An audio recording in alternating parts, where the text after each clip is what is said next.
NBC Right Now. Your local news at 6. Today, the community is remembering our fallen veterans and their service on this Memorial Day. And a local community is leaning on each other to mourn and remember 3 teens who lost their lives in a fatal accident this weekend. Good evening and thanks for joining us. Shane has the evening off. Well, it's been a long couple of days for friends and family of 3 Walla Walla teens who were killed in a tragic car accident early Sunday morning. Today, those friends and family members got together to share memories of the 3 teens. And that's where we find Fernanda Lopez tonight. She joins us now live from Walla Walla High. Fernanda. Meredith, here at Walla Walla High School, friends and family members of the 3 students that were killed in a car accident over the weekend have been coming by and dropping off flowers here at the school's flagpole. Now, the accident happened Sunday around 3 a.m. on Mill Creek Road. No other cars were involved, and early investigation says speed could have played a factor in the crash. Now, the 3 students involved are 15-year-old Athena Bentley, 16-year-old Uzil Bermoy, and 17-year-old Aiden Bodie. Now, students and family members I've spoken with tell me these were all great kids. Athena's friends instantly smiled when I asked about her, saying she was just so much fun. And I'm told Uzil was liked by everyone. And Aiden's mom tells me he loved to play sports. The principal here says they're doing everything they can to help the students cope. Well, it's a hard time for everyone in the community. It's been a tragic loss for the Walla High family. We're just trying to do everything we can to help the kids through it. After all, this is their school. So we brought our staff together, as many as we could reach out to on a Memorial Day weekend, to get them together and get their information rolling so that they can start class right tomorrow for the kids. Now, tomorrow when the students come back to school, they'll have grievance counselors here available all day if any students need anybody to talk to. We're live in Walla Walla. Fernanda Lopez, NBC Right Now. All right, thank you, Fernanda. While this tragedy serves as a reminder to parents to talk to their kids about driving habits this summer, experts say the Memorial Day weekend is the start of the 100 deadliest days for teen drivers. Now listen to this. Car crashes are the leading cause of deaths of 16 to 20-year-olds. Now 7 of the 10 deadliest days on the roads occur between the period of Memorial Day and Labor Day. And get this, 1/4 of the teens respond to a text message once or more every time they drive.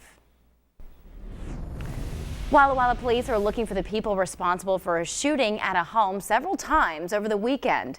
Police say the shooting happened after midnight Sunday at a home on the 200 block of Egan Avenue. Investigators found several shell casings and bullets from at least 2 different weapons. Officers believe the shooter or shooters targeted the home, but luckily no one was hurt. Time now for our first peek at what's going on with that weather out there, and blustery winds, a few light showers down in our area. Thunderstorms way up to the north of us, though, and up in the mountains. Here on satellite and radar, you can see the thunder showers are way up by Spokane and in the Cascades, also around Puget Sound. For us, it's clearing skies and decreasing winds overnight.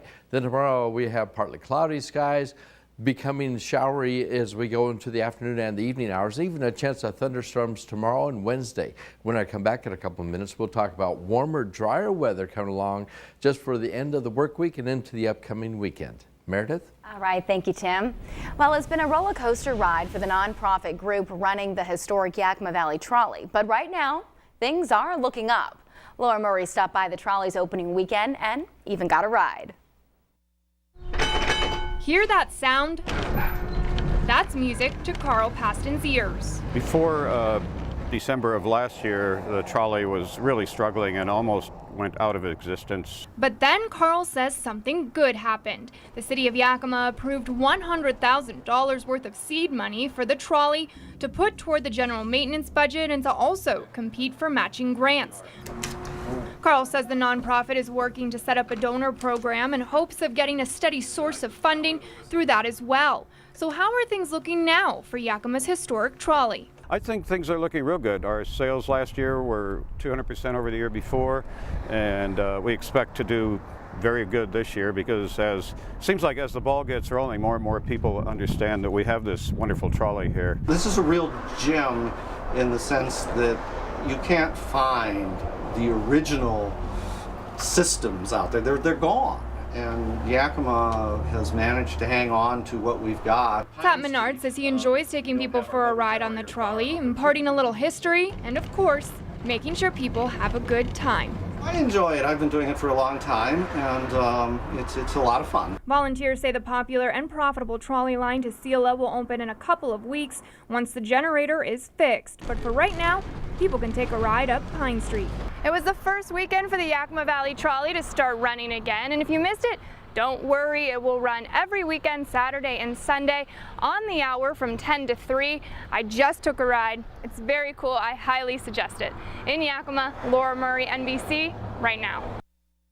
Well, heads up for holiday travelers heading west tonight. The Department of Transportation says drivers should expect delays in high traffic areas of Interstate 90 until 9 o'clock tonight. Now check out this picture of I-90 near Rocky Canyon between Ellensburg and Cle Elum.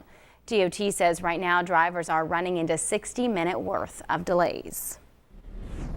Well, the Memorial Day weekend is 3 days to reflect, celebrate, and honor those who died serving our country in the armed forces.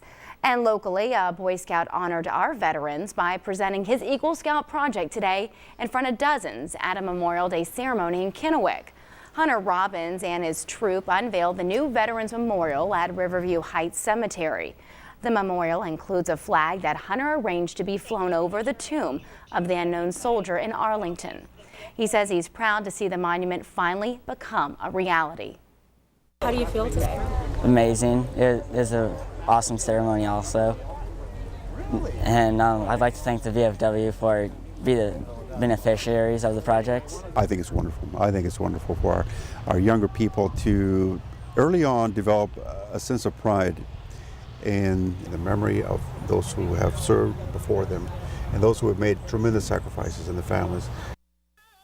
The ceremony included a salute to the fallen soldier presentation and wreath placement around the new monument. Well, over at Hillcrest Memorial Center in Kennewick, family, friends, and community members came out to honor those who made the ultimate sacrifice fighting for our country. At Hillcrest this afternoon, dozens of people showed up to pay tribute to everyone's loved ones. Family and friends were invited to come and release a balloon in remembrance of their loved ones and write their name in their remembrance tree. You know, there's a lot of people that don't have a cemetery to go to, and they don't have a place to go to on Memorial Day. Sometimes you go to a cemetery and you don't have a loved one at the particular cemetery, and so it's a little bit harder. But they enjoy it. They enjoy the little message we have, and they're able to go on and enjoy the rest of their day. The service also featured a raising of the flag and a 21-gun salute. In Yakima, they had an inspired Memorial Day service of their own. The ceremony was held at the Korean-Vietnam Memorial Monument in Sarge Hubbard Park. Everyone in attendance left flowers of remembrance for the soldiers who gave their lives. One Vietnam veteran says it's a day to be thankful. I think a veteran, you know, for all the cell phones they have, for all the computers they have, you know, and they wouldn't have that, you know, if it wasn't for the military. The theme of the event today was all gave some gave all. Organizers say Americans need more ceremonies like today to remember the sacrifice people made before them. And to see pictures from a few of the Memorial Day services around the area, just head to our website at NBCRightNow.com and check out our slideshow page. Well, still ahead, the summer-like weather is heating up, meaning brush fire season is not too far behind. Protect yourself before a fire burns a hole in your pocket. Just what do we mean by that? Well, we'll explain coming right up.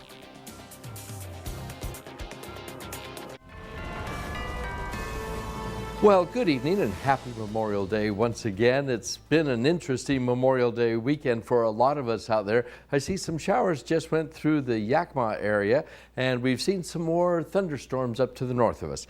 Let me show you what's going on as we go to the tower cameras right now. And blustery winds just about for everybody. Costlas Carpet Tower camera looking out over the neighborhoods there. The winds are really making the branches and the tree limbs just sway around the area.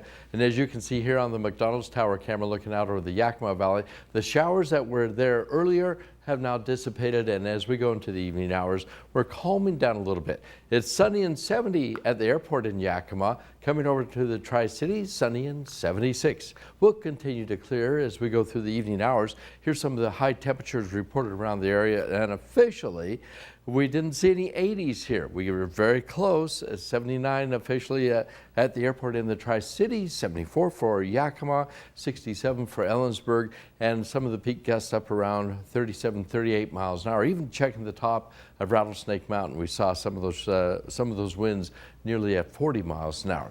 Now, as far as precipitation totals, we didn't have heavy downpours in a lot of our area. A lot of the indicators here for trace amounts at the airport's 100th of an inch at the airport in Yakima. As far as the peak wind gusts right now, 32 mile an hour winds still at the airport in Ellensburg, but earlier we had some 38 mile an hour gusts there. Now we still are watching some showers up to the north of Spokane and out around Puget Sound. First little wave of moisture is moving beyond us right now, and we're starting to calm down here in our area, but we've been watching some thunderstorms up to the north of Spokane. They'll dissipate overnight tonight, but they may rematerialize tomorrow because we still have a piece of the low pressure center just wrapping up around out here, and that's got to move across our area. It looks like on the computer models it's going to kind of drive to the south on Tuesday and move inland, and that's going to put us in a favorable situation for a few showers or thunder showers as we get into Tuesday evening. Still even a better chance as we get into our Wednesday time period. After that, we really start drying out and warming up as we head for the end of the work week. So Tuesday, later in the day, there's a chance of some showers and some thunder showers. Even Tuesday night and into Wednesday morning, we might see nocturnal thunderstorms in our area. Then as we go through our Wednesday, the last of the moisture swings through and we really dry out. Overnight lows then, well, we're down to the 40s for some cool readings. And for the daytime highs, excuse me, we're back up into the 70s. And in that extended outlook, boy, we really dry out, we warm up as we finish up the work week and head into the weekend coming up. Can't believe June 1st is going to be Sunday. I feel like we just said that last month. Like, I can't believe it's going to be almost May. We just got to May. Here's a really nice weather picture. Comes to us from Jennifer Baker. Took this picture from the edge of the Gordon Brothers Cellars Vineyard, and that's overlooking the Snake River down there. Beautiful. Oh, man, and a few clouds, dramatic clouds in the sky. It almost looks like a big old shelf cloud up there. Gee, we love those weather pictures, you guys. Send them more in, please. NEWS@NBC right now is the right email address. All right, sounds good. Thank you, Tim. You bet. Well, an escaped inmate from Idaho is on the run. And what caused a plane crash to crash in Grant County over the weekend? A look at what's making news around the Northwest next. Headlines around the Northwest tonight. Idaho authorities are still looking for an inmate who escaped the Adams County Jail over the weekend. The jailbreak happened on Saturday night when Robert Michael Williston scaled the fence of the jail near the Idaho-Washington border. Williston is 47 years old, Asian American, 6'1", and weighs 195 pounds. He has brown eyes and black hair. Now, if you have any information on where Williston is, call police immediately. Well, we've learned that the FAA is investigating a plane crash near Grand Coulee that killed a Monroe man over the weekend. The crash happened near Steamboat Rock State Park around 5 o'clock Saturday. The float plane was taking off from Banks Lake when witnesses said it went nose down into the water and sank. The pilot was the only person inside. He was pronounced dead at the scene. Well, fire insurance, it's not something people really talk about until they need it. But with wildfire season here, it may be time to start thinking about being covered. State Farm says you need to keep up on your coverage when there's no danger, because once the earthquakes and fires hit, you may be out of luck then. But the question is how do you figure out how much insurance to get? Well, first they say take pictures and get estimates on your personal property. People don't want to overpay for their insurance, but I think what most of them really want in their heart of hearts is to make sure that if their house burns down, they get a new one. If you want to keep your premium reasonable, raise your deductible. You also want to talk to your insurance agent to make sure that you are adequately covered. Well, coming up in sports, the Mariners with a Dame Gay on Memorial Day against the Angels. Highlights from Seattle up next. Fans, we ask that you now join in the singing of the national.